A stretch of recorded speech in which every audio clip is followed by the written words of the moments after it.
So things I hate about big YouTube channels or in general in YouTubers. So that basically means that I just don't like seeing certain things. So I have a little list here, so let's go over them. The use of B-roll, slow motion in storytelling. So if you're a channel like me and I do a review about a camera, why in God's name do I want to post drone shots? So you see a huge overusage of drone shots, B-roll, so you see a guy walking around, drinking coffee, throwing garbage bags over his back into a bin behind it, and that goes on for 2 to 3 minutes in an 8-minute or a 7-minute video, and finally after 3.5 minutes the guy gets to the point, and all that time you're just fast forwarding. I just find it a waste not only of effort of the actual guy making the video, but also from my time, so I really don't like. If you use it for storytelling, use it in the right way, like for instance Pete McKinnon often does. Really, Pete is very good in that. So that was one of the big annoyances. Bigger ones are coming up. Then there is the intros. You know, some YouTubers have a very distinctive intro. You know, Pete McKinnon does this. What's up everybody, Peter McKinnon here and welcome back to yet another video. And today, but you see a lot of people like, what's up? It doesn't really work. It's purely, to him it's natural. My favorite one is a reincarnated Viking into a hipster body from Iceland. Yes, it's the Icelandic guy. That intro is just cool, but he himself is kind of cool. He's kind of wacky, but he has a lot of good tips. So here he comes, and try to repeat it. Yo, Karla Frétta, my name is AlgoR, and I don't know about you, but I've so often wanted to read Instagram DMs without... But the problem is that most people are wanting like, what's up, how is your day, hope you're enjoying yourself, blah blah blah blah blah blah blah blah blah. Sorry, I'm from the Netherlands. I'm not one for politeness. We're well known for this, you know. We're very rude according to our American friends, which probably we are because we communicate direct. So I like to get things moving. 2 words which really annoy me. Number one, not my number one annoyance in words, but the one I find annoying is content creators. We're all content creators. Just because I post a video doesn't make me a content creator. I post my own experiences, and if you like it, it's great, and if you don't like it, okay, then you don't watch it anymore, it's no problem. But I'm not a content creator. It's like, you know, I'm sitting in this big media company creating social media content that will manipulate the masses. No, I'm not. I'm just doing simple reviews and sharing my photography. That's what I do. I'm not a content creator, so stop using the word. Another one, and little test here. How do you pronounce this word? N-I-C-H-E. Yes, it's niche. Niche. It's a French word. It means either segment or a market or a targeted space or a level of comfort in your life where you have your own little niche, your own little hole, if you want to call it that way. It is not pronounced niche. Mr. Think Media. It's not niche. No. Niche would be spelled N-I-T-C-H. Doesn't exist in English. It's niche. And for you, if you can't pronounce it the way it's spelled, it is N-E-E-S-H. That's the way you should pronounce it. So please do that. Oh, number 4. I don't know about you, but I hate begging on channels. It's like, you know, oh yeah, please, you're not even started. Please hit the like button because it helps me, the channel, and the algorithm. Oh, do you see? There is the like button. Who cares? And then followed by, oh yeah, and please subscribe to the channel and hit the bell because the more subscribers I have, the more the algorithm will like me. Who cares about your subscribers? I have more than 500, which I already find amazing given the fact that I've never stood in front of a hall full of 500 people who come to watch me and then, you know, after 30 seconds, 40% walks out. I've never had it. I don't think that would be very nice to experience, but I already find an amazing number. But apparently you always have to hit 1,000 because then you get monetized. Then there is one of late which I've seen popping up a lot. Buy me a coffee. What do you mean buy you a coffee? You're a photographer. You have $40,000 worth of gear. Sell one so you can buy your own coffee maker. For God's sakes. And it truly annoys me that people are begging. If you're running a business, are you going on the street? Hey, can you like my business, please?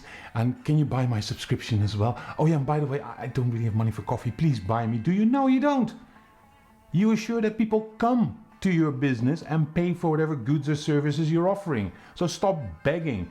Affiliate links, I am as guilty as anybody else. So if you want to see in the description below, there's about 900 links. All of them are fantastic. So no, I mean, I can understand the affiliate linking from a business model. And if you're going into a product review, whatever it is, thinking, okay, the guy's done a good job. And yes, now I'm convinced that I want this product. Hey, fine, I have no problem with that one. Oh, yeah, and there's another one.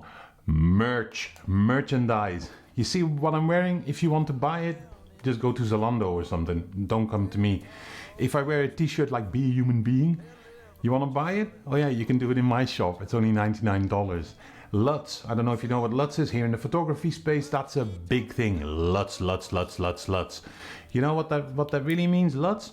It means some guy's been fiddling in Lightroom and says, oh, now you can buy him. You can do it yourself. Stop doing all that stuff. I can understand you want to run a business, but really, LUTs, audio presets, come on guys, we all know that if in the photography space every studio is different and the little text says you still have to make some minor adjustments to get the same sound. You also want to have the same kind of material then and gear. Blah. The next one is fantastic.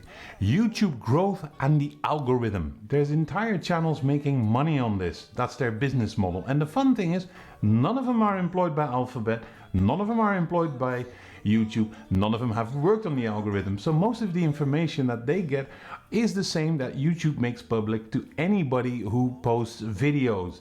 Now these guys do have a few benefits. Think Media, vidIQ, channel makers. Sure, they will tell you quite a few things on how you might increase your viewership, but how about you just post what you like, and if people like it, they'll pick it up, and otherwise they don't. No harm, no foul. Don't worry about it. And then YouTube is a failure. What do you mean failure? What's a failure? If I don't monetize, is that a failure? No, that's a badge of honor. Jesus, if YouTube would be my only source of income, I would be on the streets poor, begging for coffee, not having a camera, not having internet. The next one. Community, the YouTube community of content creators. We're a community. You hear this everywhere, right? Okay, so can you big YouTubers, can you please explain to me why you don't shoot out small or like call out smaller guys or just help him because you like the guy's content but he's maybe not the level that he should be without any paid services? No, you don't. What you will do, Pete McKinnon will say, oh, this is my best friend Matty. He's such a nice guy. Hoppa, Matty has 1 million subscribers. Peter has 6.5 million subscribers. Hey, and these guys are pretty good at what they do, and don't get me wrong. But then Matty says, oh, Chris, how you're so cool. And then Chris Howe says, oh, my wife is so cool. And then they all meet up in Canada, having a weekend of indulging in their own images, and then they call themselves the Dope Squad. Yeah, that really helps. You should be arrested for that, McKinnon. Really. Minus points from me. Unbelievable. But no, would they, for instance, say, oh, I saw this guy online, Rory Barron. I kind of follow this guy. Some of them do, and McKinnon occasionally does. Don't get me wrong, but most of them, it's within their own ecosystem. And YouTube is about sharing, yeah, and it's a community. Oh, fuck you, it's not. You're only in there for your own business, and that's fine. But don't start pretending that all of a sudden it's business. Bah! And then there is product reviews and integrity. We all know that once there's a new product launch, let's say an iPhone, Apple sends them out, I think, to 5,000 of these YouTube channels, and they're all gonna, they all have to sign little papers like you can only publish this, you can only publish this. And most of them say, oh, this is sponsored content. Google just send this over to me, and if I like it, I'll buy it. Some of them, Gerald Undone, you can trust.